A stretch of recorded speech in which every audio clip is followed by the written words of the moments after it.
Muy buenos días, sean todas bienvenidas, bienvenidos todos a estos encuentros para que conversemos sobre diplomacia científica. Esto es necesario que cada vez más dentro de nuestros países, en Latinoamérica y el Caribe, hablemos cada vez más y mejor acerca de diplomacia científica. Es muy necesario que tengamos estas conversaciones.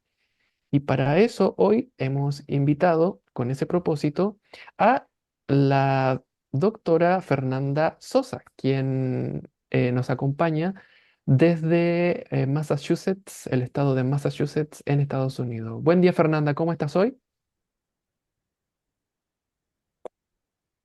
Muy bien, Pedro, muchas gracias. Acá con un bonito día de invierno. Un bonito día de invierno en el hemisferio norte. Recordemos que Fernanda es directora ejecutiva de Chile Más. Esto de Chile Más es una alianza entre Chile y el estado de Massachusetts en Estados Unidos. Dentro de tantas otras cosas que hace Fernanda, ella copreside el Círculo Diplomático de Ciencia y Tecnología en Boston. Esto también en Estados Unidos, entre muchas otras actividades que hace Fernanda. Así que quisiéramos partir preguntándote, Fernanda, ¿cómo definirías tú la diplomacia científica, sobre todo si consideramos que Chile Más, en vez de ser un centro de pensamiento, como dicen en inglés, un think tank, es un action tank, un centro de acción?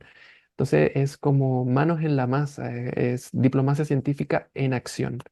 ¿Cómo definirías tú desde esa perspectiva la diplomacia científica? Mira, yo creo, le he dado muchas vueltas al tema. Creo que es un tema súper interesante el pensar qué es la diplomacia científica, sobre todo ahora en el siglo XXI. Y creo que estamos totalmente inmersos hoy en lo que es la economía del conocimiento. Y por lo tanto, la diplomacia científica hoy es la palanca que permite que países accedan a esta economía del conocimiento no como consumidores, sino como co-creadores de esta economía del conocimiento. Y eso, la diplomacia científica en esto es clave. Permite también utilizar todo lo que es el conocimiento, los datos, la innovación en general, como un puente entre los países. Y a mí me encanta esa idea, porque en el fondo permite la diplomacia científica ir construyendo estos puentes entre distintos lugares, no solo países, sino que lugares donde se está generando el conocimiento y donde muchas veces la política genera fronteras, borde, aduana, el conocimiento genera puertas que se abren y que permite llegar a acuerdos en cosas donde países pueden estar súper peleados en el tema político o económico, pero pueden llegar a acuerdos en temas científicos. Y eso creo que es un puente maravilloso que permite la diplomacia científica. Esa que nos señala me hace pensar mucho en la siguiente pregunta a la cual queríamos traerte sobre una publicación reciente donde hablas también de esto, de esta función de la diplomacia científica, de crear puentes entre países. Me refiero a una publicación tuya intitulada Ideas, las ideas no necesitan pasaportes, un nuevo modelo de diplomacia para países en desarrollo, esta que publicaste en la revista Ciencia y Diplomacia. Cuando uno lee ese documento, tú explicas a grandes rasgos esto que señalabas de la función de puente, de crear, acercar países que tal vez no tienen buenas relaciones diplomáticas o económicas y crear estos puentes con los ladrillos que aporta la ciencia y la tecnología. Y Chile Más, la alianza que tú diriges, tiene esta función de crear puentes como tú lo indicas. Entonces, cuando uno lee ese documento, al final a uno le queda uno se queda como reflexionando en el fondo cómo se podría describir esta alianza Chile Más, cómo poder caracterizarla. O es una oficina de promoción del comercio, de las exportaciones, las importaciones, etcétera. O es una agregaduría científica, o es una representación diplomática. ¿Cómo lo definirías tú entonces, Fernanda? ¿Cómo ves tú o cómo proyectas tú también a futuro a esta oficina Chile Más? Mira, es otro tema también que me han preguntado mucho porque es un modelo muy especial. No es ninguna de las anteriores, como dijiste. En el fondo es una entidad híbrida que mezcla el mundo público y el privado. Y por eso yo considero que es un modelo tremendamente atractivo para esta economía del conocimiento, que necesita mucha agilidad. Hay una de las cosas que no hemos dado cuenta con toda esta revolución de la inteligencia artificial, que el mundo se nos aceleró a mil, exponencialmente realmente, no solo a mil. Y por lo tanto necesitamos instituciones mucho más flexibles, veloces y que permitan adecuarse a esta economía del conocimiento de forma ágil.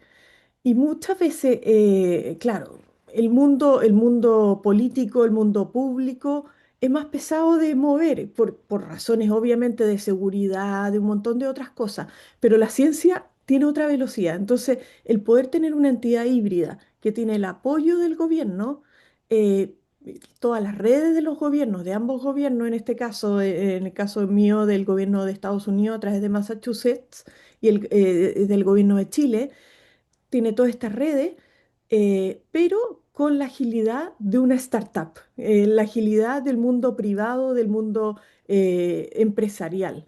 Y eso le da un carácter muy distinto a la entidad nuestra.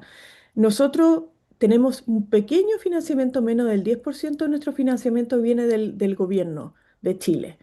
El resto lo conseguimos con entidades privadas en general, desde, no sé, postular a grants, a fondos, eh, generar, no sé, servicios para empresas, hacer delegaciones, cursos, de todo un poco. Y eso permite tener una agilidad para poder ir adecuándonos y cambiando a las necesidades que van saliendo. Sale un proyecto interesante en materia espacial. Bueno, metámonos en ese tema, buscamos voluntarios, gente que nos pueda colaborar, porque somos una entidad sin fines de lucro, y vamos generando proyectos que generen impacto en nuestros países. Y eso yo creo que es un modelo muy interesante y muy replicable, sobre todo para países en vías de desarrollo que no tienen tantos fondos como un país rico, por ejemplo, el poder acceder a una entidad que esté en estos lugares, que es uno de los puntos súper clave, que esta entidad, a mi juicio, tiene que estar localizada en estos polos de innovación mundiales, en donde se está generando el conocimiento. Y eso permite ser un tremendo diferenciador, porque es muy distinto el ir, ser una agencia que venga de vez en cuando, genere una visita, no sé qué, pero uno no tiene las mismas redes a una persona que lleva mucho tiempo viviendo ahí, que conoce a la gente de las universidades, de las entidades públicas, de las empresas de la zona y va generando una red. Si al final de cuentas, siempre yo digo, somos seres humanos, somos personas que nos vamos generando relaciones de confianza y eso es lo que nos permite que nos abran las puertas en distintos lados. Entonces, somos una entidad híbrida, que es una entidad privada, porque somos una organización sin fines de lucro, como una fundación en Estados Unidos, que nos permite también recibir donaciones, que eso también es muy importante, y dar beneficios de deducción de impuestos, pero con todas las redes públicas. Y eso nos da un alcance muy distinto y nos da el soporte, el tener nosotros al Estado de Chile o al Estado de Massachusetts atrás nuestro, también nos abre puertas muy distinto a ser una simple non-profit establecida acá que no las tiene. Entonces, es una entidad híbrida muy propia también es una innovación en sí, siempre digo Ujú, yo, somos una innovación en sí porque hay pocas otras países que tienen una entidad como la nuestra. ujú, Yo te diría que lo que más se puede parecer, por ejemplo, es lo que tiene Suiza con SwissNext, que tiene estas oficinas en distintos lugares, pero está mucho más institucionalizada y mucho más basada en el aporte del gobierno. Lo nuestro, lo interesante es que permite con muy poco capital para cualquier país el poder instalar una oficina y haciéndola crecer de a poco, generando esas relaciones uno a uno, esas relaciones personales que permiten ir generando estos puentes que decía al principio. Porque en el fondo estas relaciones de confianza que uno hace, en el caso nuestro que estamos en Boston, estamos a una cuadra de MIT, a pocas cuadras de Harvard, entonces obviamente eso nos hace mucho más fácil generar relaciones con estas universidades y nos permite, por lo tanto, abrirle las puertas a muchos académicos o a emprendedores chilenos, a profesores de colegios que están haciendo cosas interesantes y le vamos abriendo, generando estas puertas y estos puentes con estas instituciones o con estas empresas que están cerca nuestro para ir generando más conocimiento y proyectos que generen impacto en nuestros países. Y eso yo creo que es lo más bonito de este modelo que es totalmente replicable. Nosotros estamos en Boston, pero podría estar en Shenzhen, en China China. o en Berlín o donde uno quiera, donde uno diga, oye, estos polos se está generando mucho conocimiento y se pueden abrir puertas para gente de nuestros países. Y eso es lo que tratamos de hacer nosotros. Y yo creo que es un modelo muy replicable y muy interesante porque tiene esas características que decía al principio. O sea, la agilidad es clave, es lo que esta posibilidad de cambiar rápidamente, ser flexible, de cambiar de un proyecto a otro, de combinar el mundo público y el privado de forma ágil, para un Estado, por ejemplo, para una oficina, una agencia pública, es mucho más difícil porque tiene que seguir muchos pasos que son naturales de un gobierno porque hay muchos temas de fondos públicos, que hay temas de seguridad, etcétera, que nosotros podemos hacerlo de una manera mucho más ágil, siendo igualmente seguros, pero de una forma más ágil que se adapta mucho más a este mundo mucho más cambiante de la economía del conocimiento. Y vertiginoso. Precisamente también de eso hablabas en tu publicación de la diplomacia del conocimiento, cómo se complementa con la diplomacia científica. Y me alegra que lo presentes esta iniciativa, esta entidad como replicable, porque eso nos conduce también o nos vincula a la tercera y última pregunta acerca de las recomendaciones, porque si ha tenido éxito durante todos estos años el Chile Más, también es como una recomendación para otros países de Latinoamérica y el Caribe que quisieran promover su diplomacia científica, en parte estudiar cómo ha funcionado la alianza Chile Más. Además de esto, de esta iniciativa público-privada Chile Más, ¿qué otras dos o tres cosas recomendarías tú para que la diplomacia científica siga floreciendo a lo largo y ancho de nuestros países en Latinoamérica y el Caribe? Mira, antes de ir a la recomendación precisa, creo que es súper importante mencionar los premios Nobel de este año 2025 de economía, que justamente están súper relacionados con el tema de la diplomacia científica y Sí, tecnológica, que a mí me encanta eh, eso porque como que es un validador para todos los que estamos en estos temas. sí, Y que uno ve que hablan, en el fondo, que muestran que todo el progreso tecnológico en el mundo no ha sido, la base no ha sido la acumulación del capital, que es lo que toda la vida nos han enseñado, es pura sí, acumulación de capital o recursos naturales o cosas así. Entonces los países ricos son porque tienen petróleo. No, te dicen como que derrumban un poco esa teoría y dice que en el fondo en los dos últimos siglos realmente el crecimiento económico continuo, la mejora en bienestar, en productividad, en calidad de vida, se ha dado realmente por el progreso tecnológico, por el progreso científico y tecnológico. Entonces, eh, ¿cómo eso te dice inmediatamente a los países, oye, no se preocupen tanto de lo otro, sino que preocúpense de producir ciencia y tecnología? Y por lo tanto uno ve como Agion y Howitz hablan en el fondo de, por ejemplo, la teoría de la destrucción creativa, y lo importante también es que no le tengamos tanto miedo a la tecnología, que hay mucha gente que, sobre todo ahora con todo el tema de inteligencia artificial, están súper apanicados con esta idea de, oye, nos va a quitar todos los trabajos. Hay un montón de miedos que es probable, va a haber una destrucción, eso es una realidad, pero luego se crean muchas otras cosas. Entonces, todos los países que trataron de detener el progreso les fue mucho peor. Uno ve Austria, por ejemplo, que se opuso al ingreso de los trenes y después quedó totalmente atrás. Los luditas que trataron de frenar a los tractores, no sé, son cosas que uno dice, se pararon un tiempo, pero al final esa destrucción de trabajo generado después mucho más una creación enorme de otras fuentes de empleo y de bienestar para los países. Entonces, un poco no tener miedo con eso. Y Mokir, que el tercero de los premios Nobel, hizo como más un análisis histórico identificando cuáles eran estos prerequisitos para que el progreso tecnológico sea sostenible. Y ahí está todo el tema del conocimiento útil, que yo creo que nuestros países en Latinoamérica tienen un montón de conocimiento útil que han generado, por ejemplo, con la producción de recursos naturales, no sé, de distintas fuentes de producción de cada uno de nuestros países. Tenemos un conocimiento útil muy fuerte y hay que apalancarse en eso para ir generando más tecnología y más ciencia. Em, y también ir generando todos estos entornos que permitan toda esta transformación continua, que yo creo que es clave.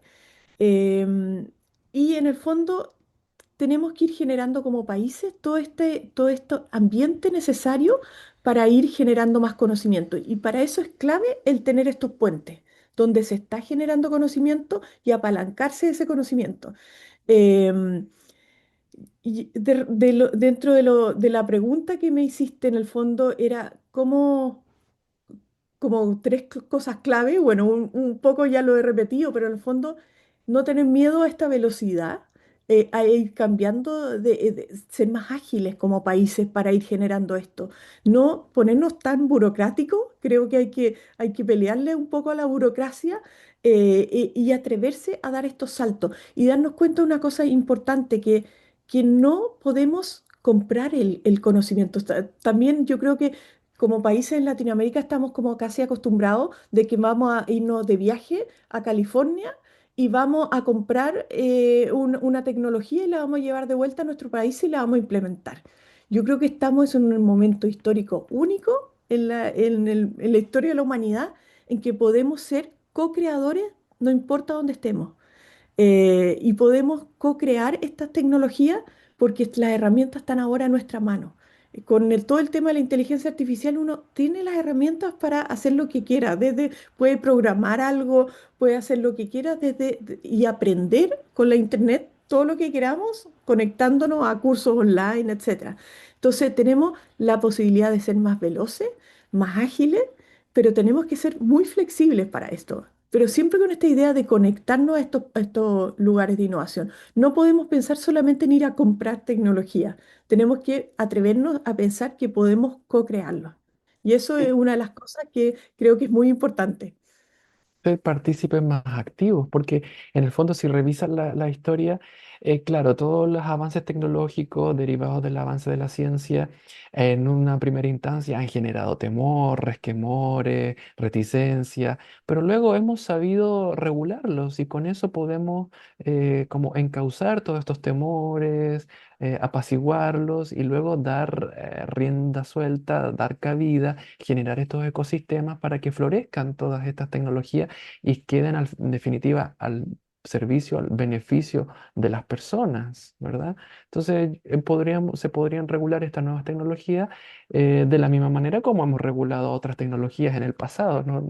No tiene que ser tan burocrático. Así que Totalmente. Y sí.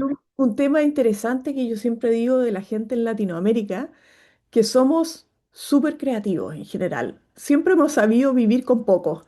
Eh, y por lo tanto, sabemos, yo siempre digo la teoría del alambrito, que mira, con el alambrito arreglamos cualquier cosa. Sí. Se nos echa a perder el auto o lo que sea, el alambrito.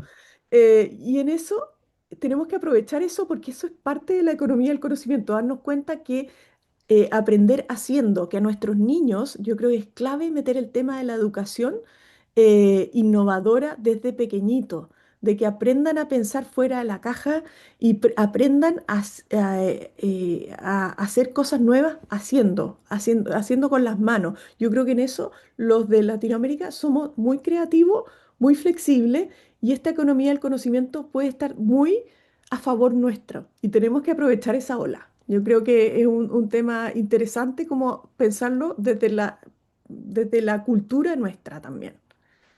Sí, como dicen los surfistas, a aprovechar esa ola, que se nos viene esa ola. Muchísimas gracias por esas recomendaciones, Fernanda, para todas aquellas personas también que quisieran profundizar o leer en extenso. la publicación de Fernanda Sosa. Le vamos a dejar aquí escrito el vínculo para que puedan acceder a esa publicación. Y aprovechamos también de agradecer a todas las personas de Diplo Científica que hacen posible estas conversaciones, que todo fluya y tenga sus resultados. Si están interesados en saber más acerca de diplomacia científica, les invitamos también a que ingresen a nuestro sitio web, que es diplomaciacientifica.org. Y con esto nos despedimos hasta un próximo encuentro. Hasta pronto, Fernanda. Esperamos vernos pronto. Chao. De todas maneras. Dios.